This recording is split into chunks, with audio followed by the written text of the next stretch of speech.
લાંબી રેસ માટે NBC bearings, a CK Birla group company.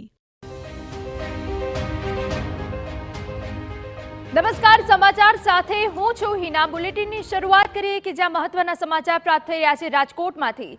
TRP અગ્નિકાંડ મામલે વધુ એક આરોપીની અટકાયત કરવામાં આવી છે. વેલ્ડિંગ કરનાર શખ્સની રાજકોટ ક્રાઇમ બ્રાન્ચે અટકાયત કરી હોવાની વિગત છે. મહેશ રાઠોડ નામના શખ્સની અટકાયત કરવામાં આવી છે, જે ફરાર થઈ ગયો હતો. મહેશ રાઠોડ ગઈકાલે પકડાયેલ આરોપી રાહુલ રાઠોડના છે કાકા. રાહુલ રાઠોડની પણ ગઈકાલે ધરપકડ કરવામાં આવી હતી અને તે આ ગેમ ઝોનમાં 15% ભાગીદાર હતો. મહેશ રાઠોડ પણ સામાન્ય રીતે દાઝી જતા ખાનગી હોસ્પિટલમાં સારવાર લીધી હતી તેવી વિગત મળી રહી છે. પોલીસ દ્વારા મહેશ રાઠોડની પૂછપરછ બાદ શરૂ કરાશે.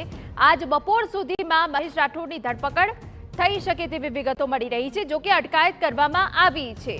આ ઉપરાંત જે જગ્યા પર ટીઆરપી ગેમ ઝોન બનાવવામાં આવેલું હતું તે જગ્યાના માલિક અશોકસિંહ જાડેજા અને કિરીટસિંહ જાડેજાના પણ અટકાયત કરાઈ હોવાની અહીંયા વિગતો મળી રહી છે.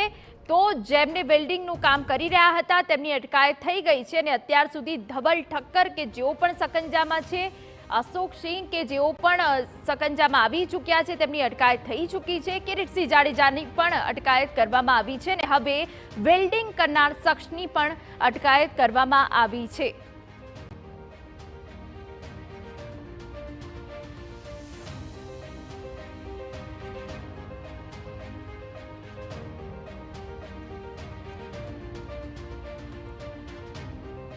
લાંબી રેસ માટે NBC bearings, a CK Birla group company.